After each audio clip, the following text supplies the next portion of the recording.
The court lights buzzed overhead like dying insects, casting harsh shadows across cracked asphalt that had seen too many summers. The air hung thick and still, carrying the weight of August heat even though the sun had set hours ago. My shirt clung to my back, soaked through with sweat that had nothing to do with the temperature and everything to do with the way Caleb moved across the court like he owned it. I watched him dribble once, twice, the ball's rhythm hypnotic in the silence of the empty lot. The sound echoed off the chain-link fence that surrounded us, off the brick wall of the community center that rose up behind the basket like a fortress. This was our sanctuary, this forgotten corner of the city where streetlights barely reached and the rest of the world felt miles away. Caleb had that look in his eyes, the one that meant he was about to do something reckless, something that would leave me scrambling to keep up.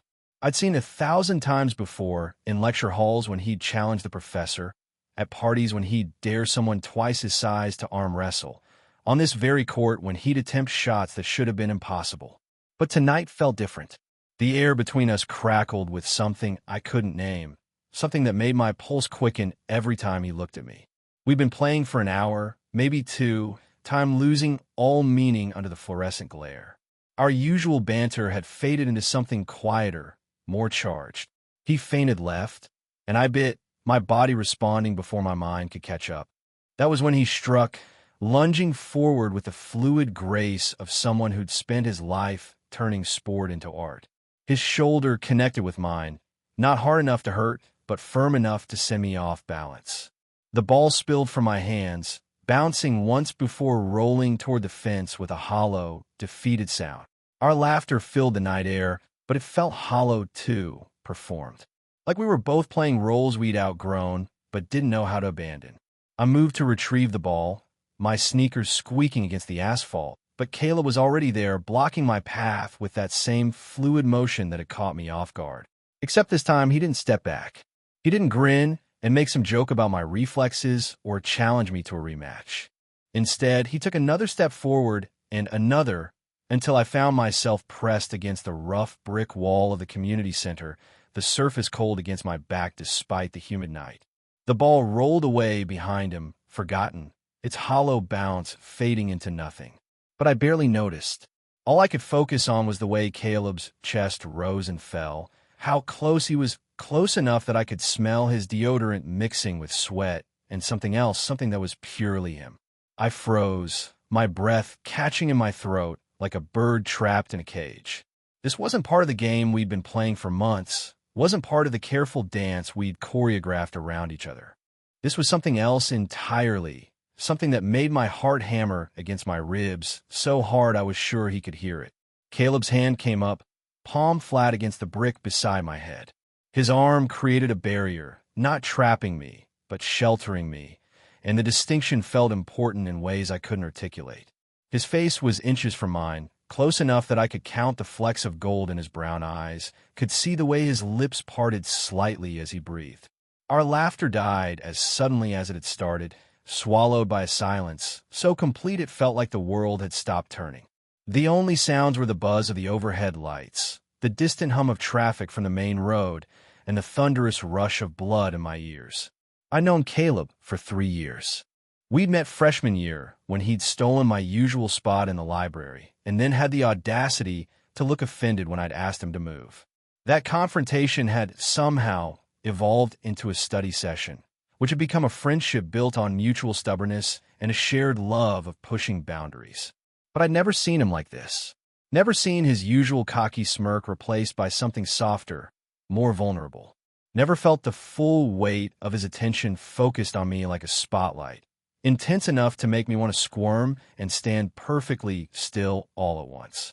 He leaned closer, and I caught my breath, waiting for him to speak, to break the spell with some joke or challenge. But the words never came.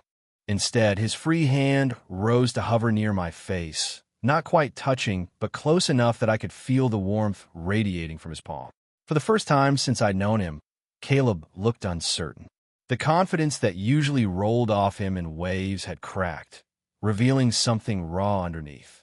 Something that made my chest tight with emotions I didn't have names for. The night air pressed against us, thick with humidity and unspoken words. Somewhere in the distance, a car door slammed. A dog barked. The world continued its rotation, but here, in this pocket of fluorescent light and cracked asphalt, time had suspended itself. I should have moved, should have ducked under his arm and retrieved the ball, made some joke about his intimidation tactics, reset the boundaries we'd so carefully maintained.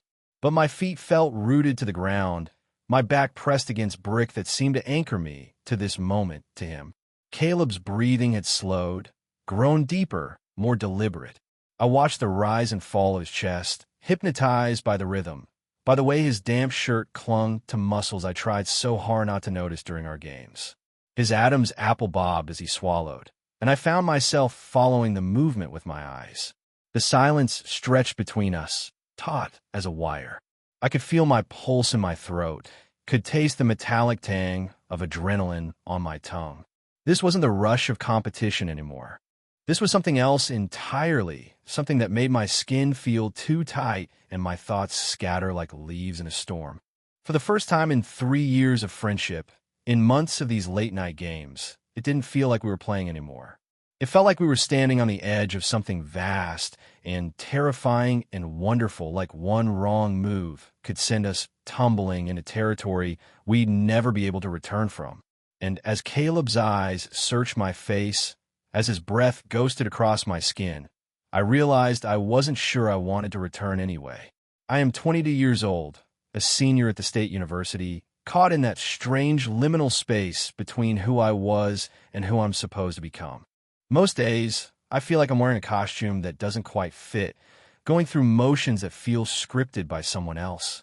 My parents call every Sunday to ask about job applications and graduation plans, and I give them the answers they want to hear while staring out my dorm window at a world that feels too vast and too small all at once.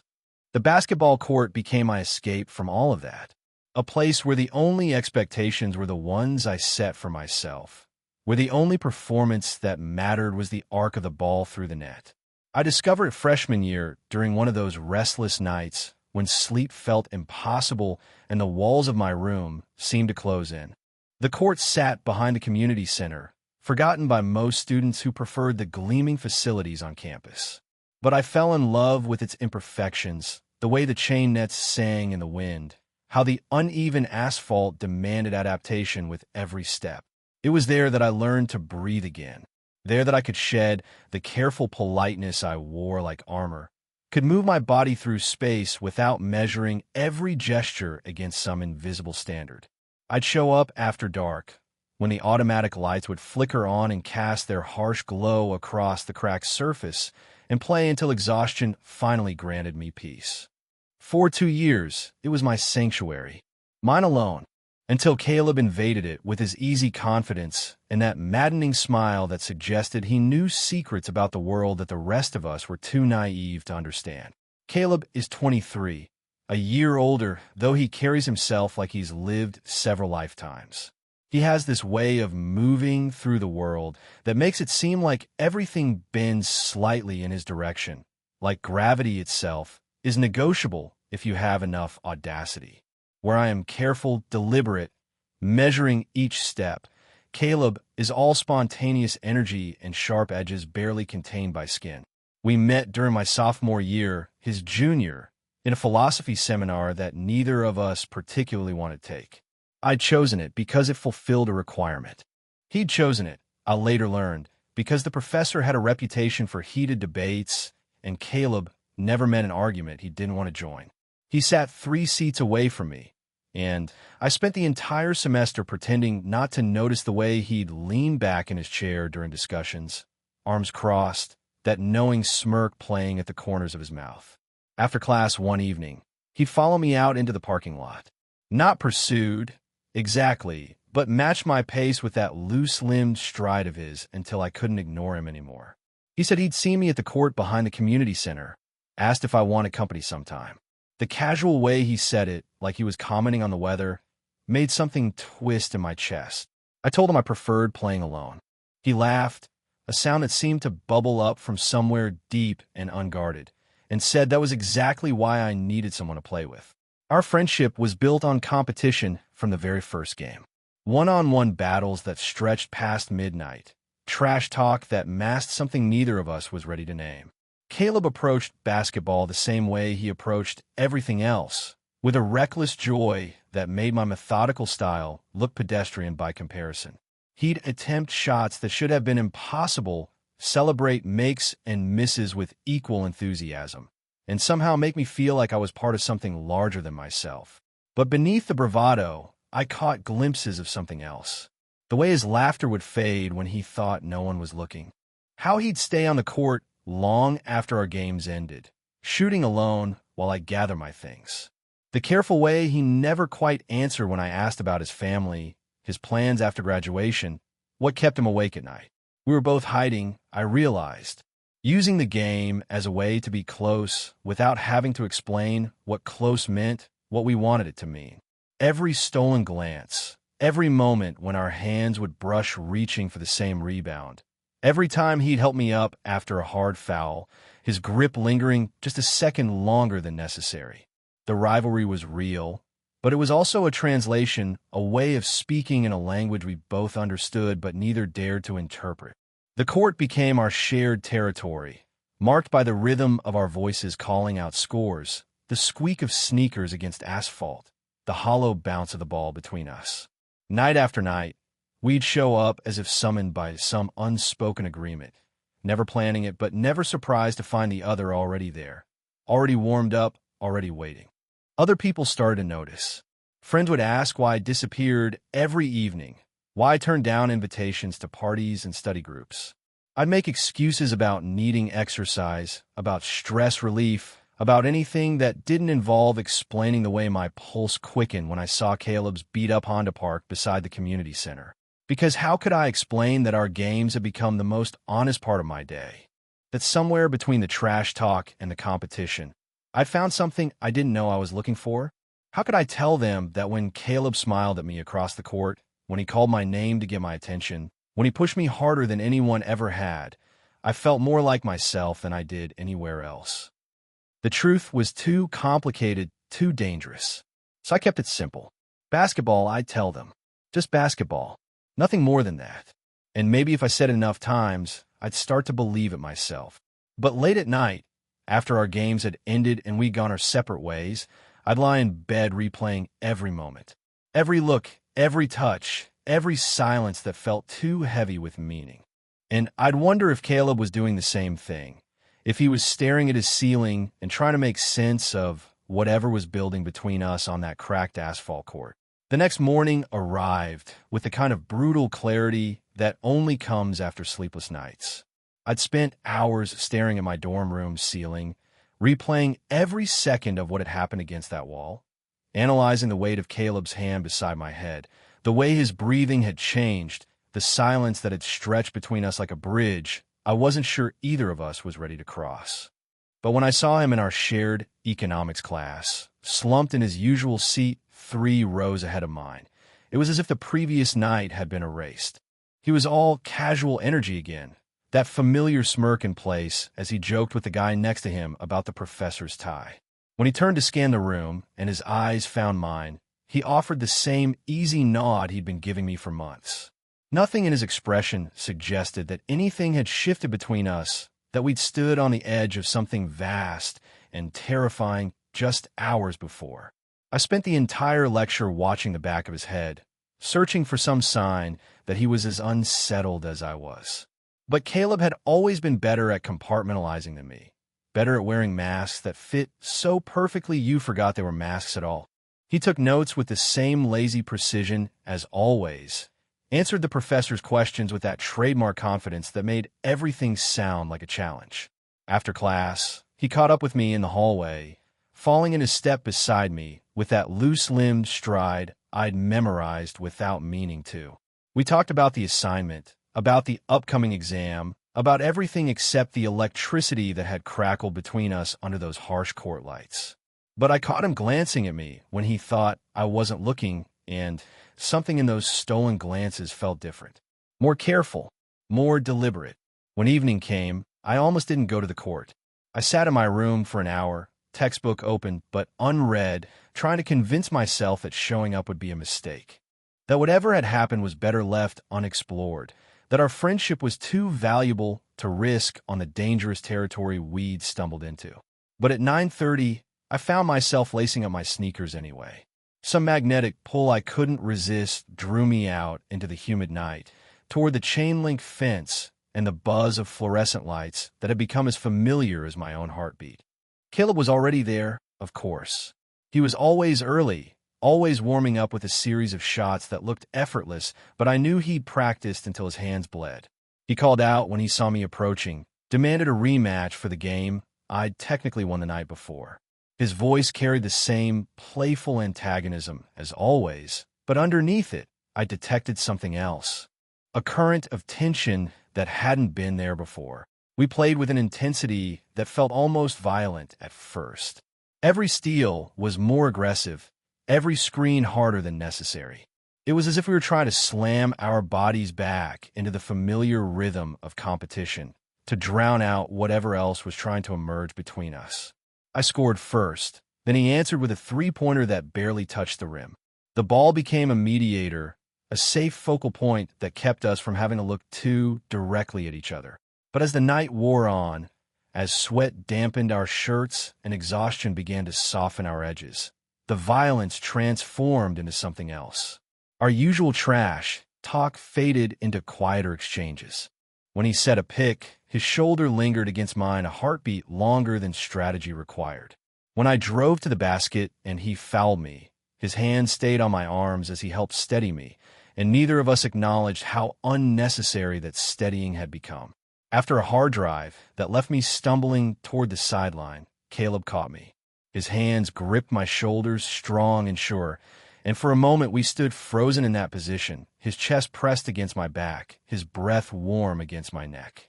I could feel his heart hammering through his shirt, could smell the familiar mixture of his deodorant and sweat that had become as comforting as home.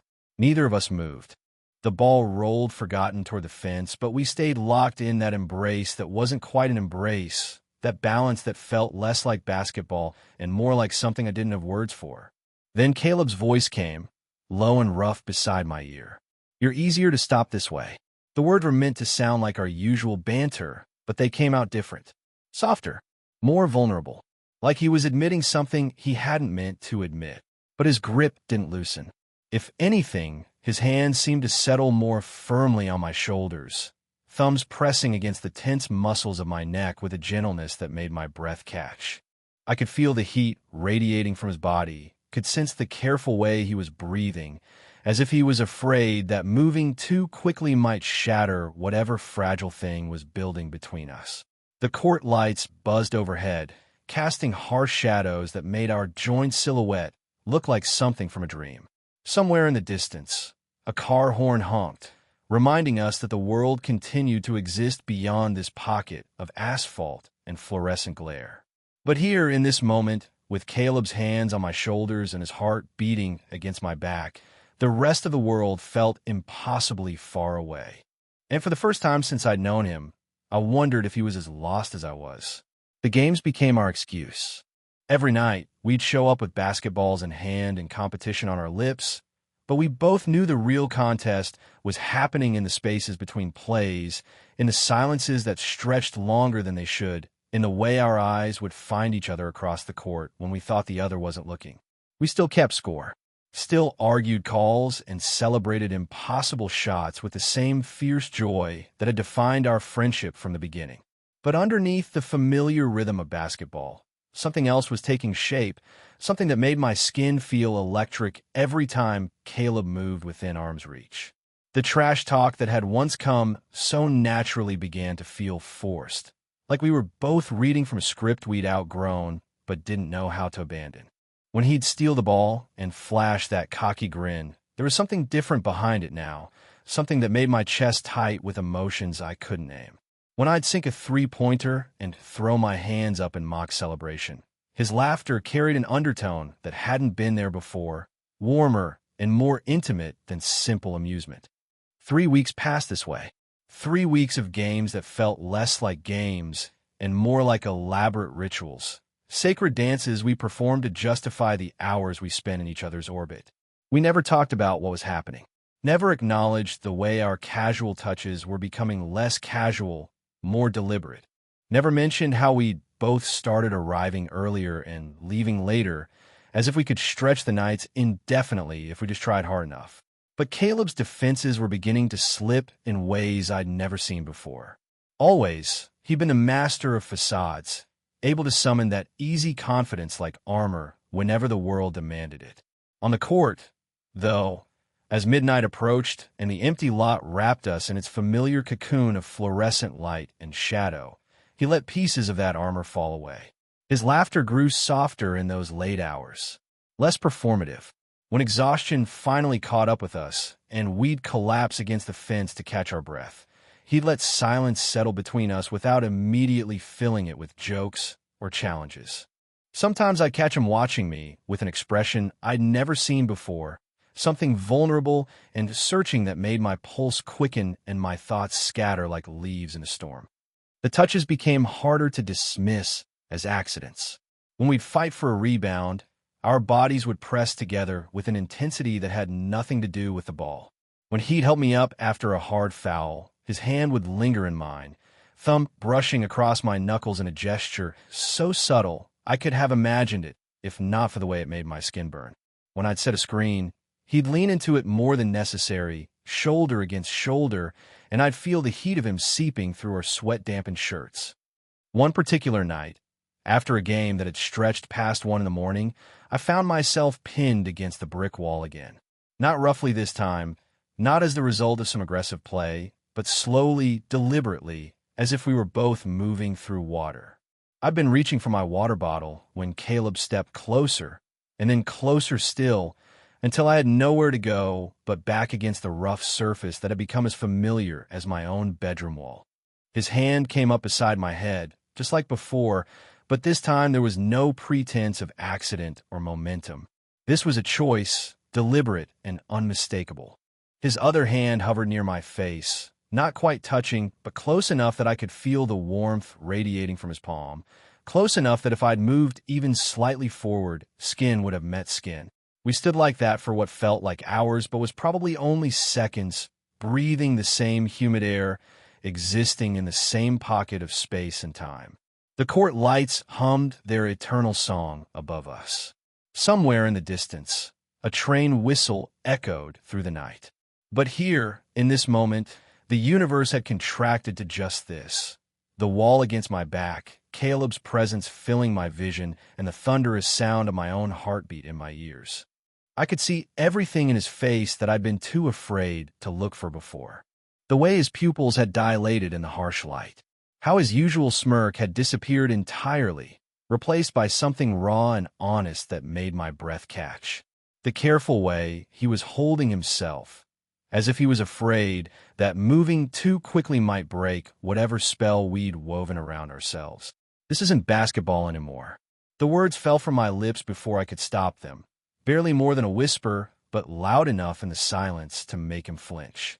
I hadn't meant to speak, hadn't meant to name what was happening between us, but the truth had a way of demanding acknowledgement whether we were ready or not. Caleb's eyes searched my face, and I watched something shift in his expression. The last of his careful defenses crumbling, revealing the boy underneath the bravado, the one who was just as lost and wanting and terrified as I was. When he spoke, his voice was hushed, rougher than I'd ever heard it. I know. 2 words that changed everything. 2 words that admitted what we'd both been pretending not to see, that acknowledged the game within the game we'd been playing for weeks. 2 words that left us standing on the precipice of something vast and uncertain, with no map to guide us forward and no way to return to who we'd been before. After that night, we couldn't pretend anymore. The admission hung between us like smoke, impossible to wave away or ignore. We'd crossed some invisible threshold, spoken words that couldn't be taken back, and now every interaction carried the weight of that truth. This isn't basketball anymore. I know, but knowing and understanding were different things entirely. The next few days passed in a haze of stolen glances and careful distances. In class, Caleb would catch my eye, and something would flicker across his face before he'd look away, jaw tight, with what I was beginning to recognize as a particular brand of internal warfare.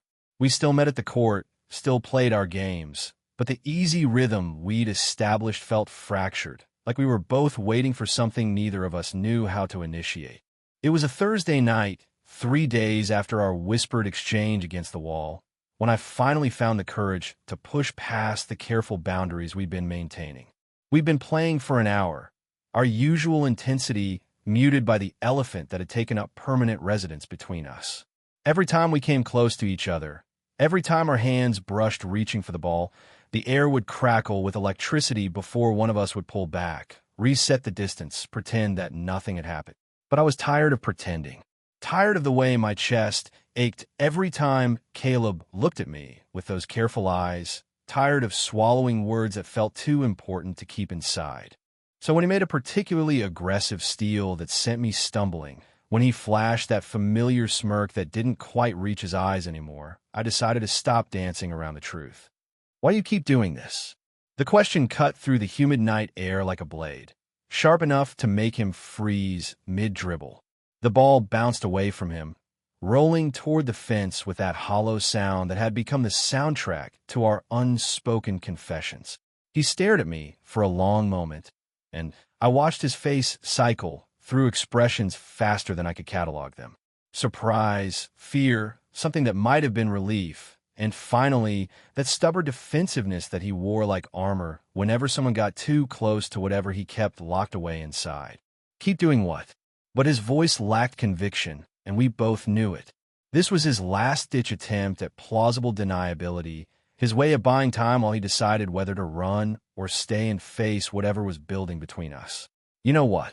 I took a step closer, then another, until we were standing in the center of the court with nothing between us but 3 feet of charged air and the weight of everything we hadn't said. The games. The way you look at me.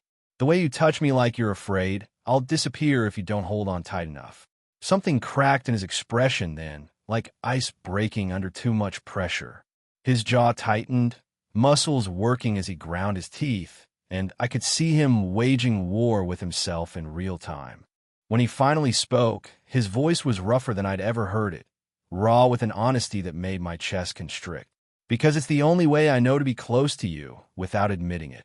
The admission hit me like a physical blow, stealing the breath from my lungs and making the world tilt sideways. All those months of competition, of stolen touches and lingering glances, of using basketball as a translation for feelings we couldn't speak directly. He'd been hiding behind the game, just like I had, using our rivalry as camouflage for something infinitely more vulnerable and terrifying. I stared at him, taking in the way his shoulders had tensed like he was bracing for impact, how his hands had curled into fists at his sides. This was Caleb stripped of all his usual bravado, standing before me in his most honest form, and the sight of him like this made something deep in my chest break open. And what if I want you to admit it?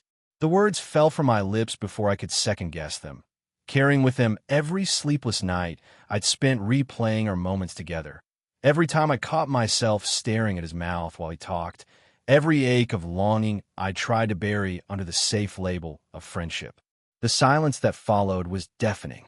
I could hear my own heartbeat thundering in my ears, could feel sweat that had nothing to do with our game dampening my shirt.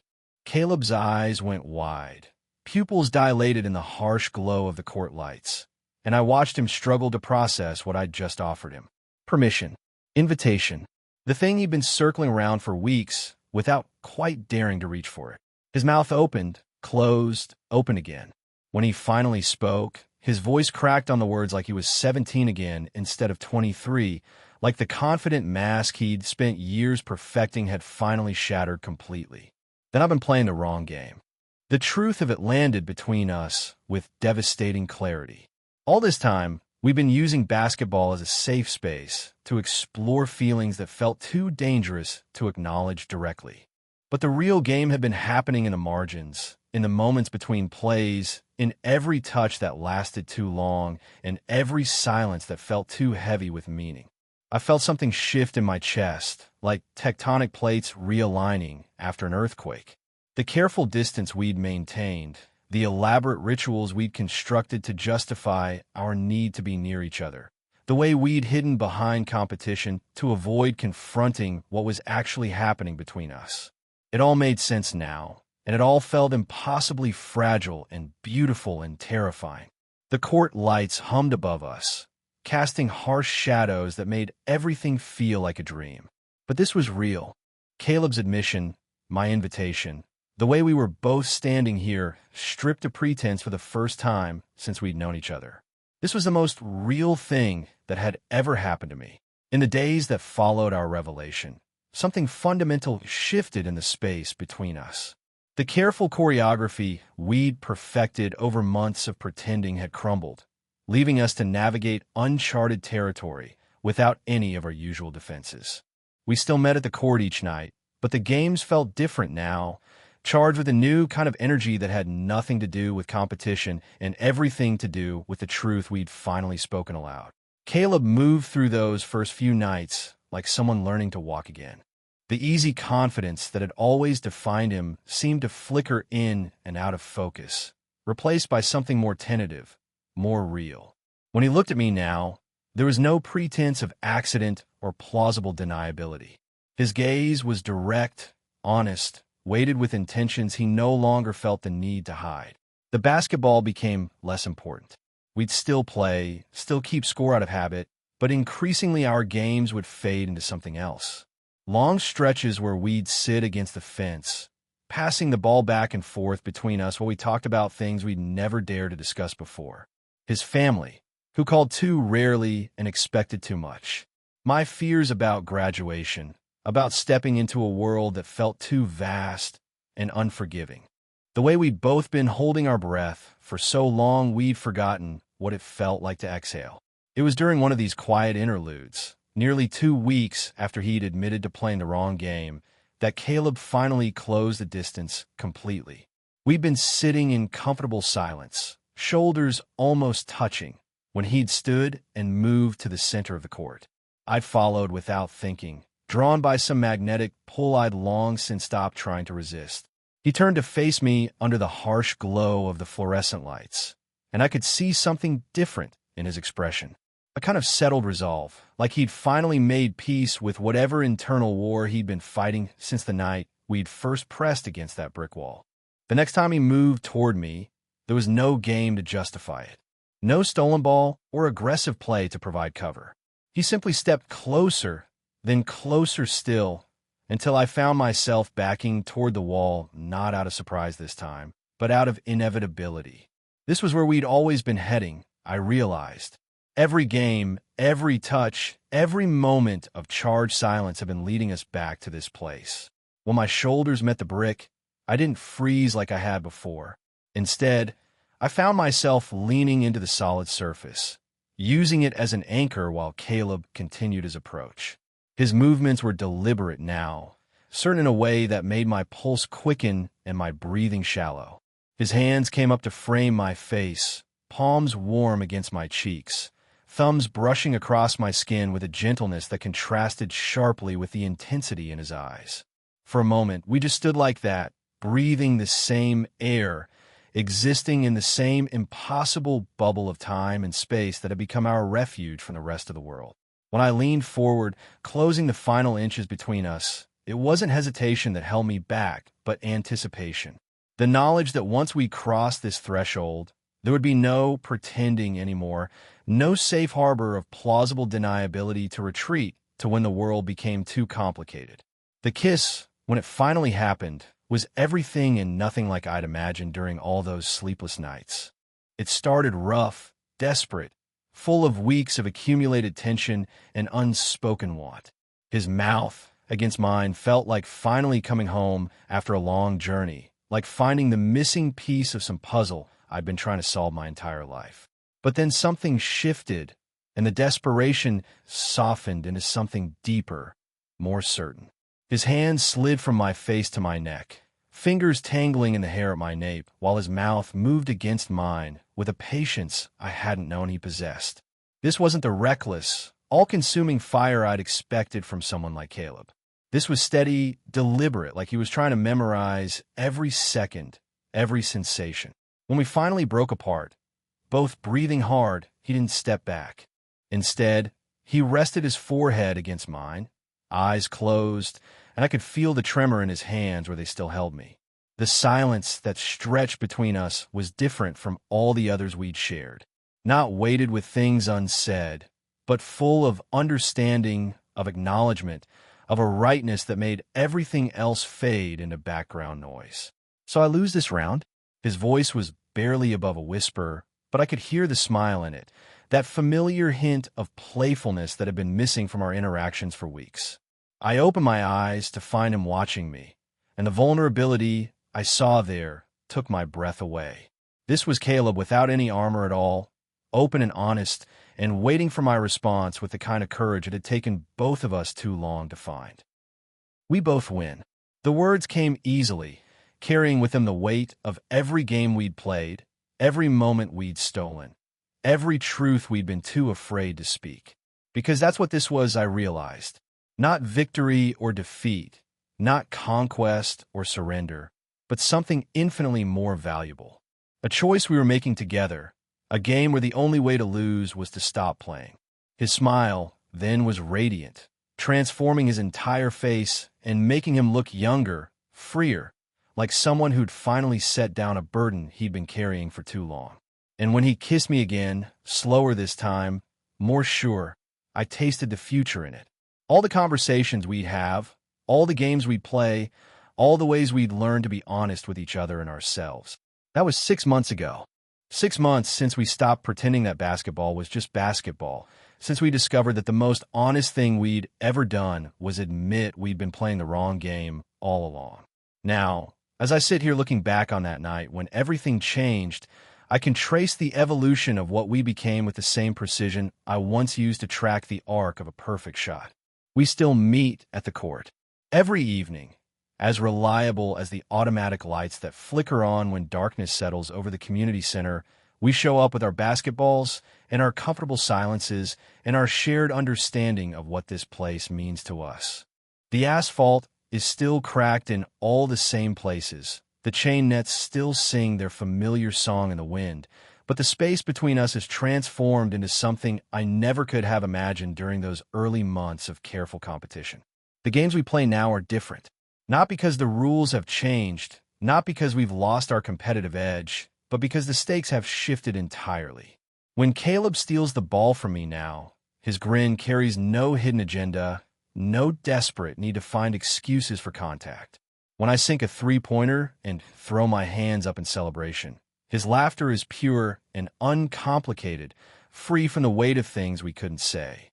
We still keep score, still argue calls with the same passionate intensity that first drew us together, still push each other to play harder, reach higher, be better than we were the night before. But the trash talk has evolved into something warmer, more intimate, a private language built on inside jokes and shared memories, and the kind of easy affection that comes from truly knowing someone, from having seen them at their most vulnerable and choosing to stay anyway. The silences between games have become my favorite part. When exhaustion finally claims us and we collapse against the fence to catch our breath, we no longer feel the need to fill every pause with words or challenges or desperate attempts to justify our presence in each other's orbit. Sometimes we talk about our classes, our plans after graduation, the future we're slowly learning to build together. Sometimes we just sit, shoulders touching, watching the way the court lights cast shadows across the empty lot and feeling grateful for the strange series of events that led us here. Caleb has learned to let his guard down completely in these moments. The careful masks he spent years perfecting have given way to something infinitely more beautiful, raw honesty that he no longer feels the need to armor.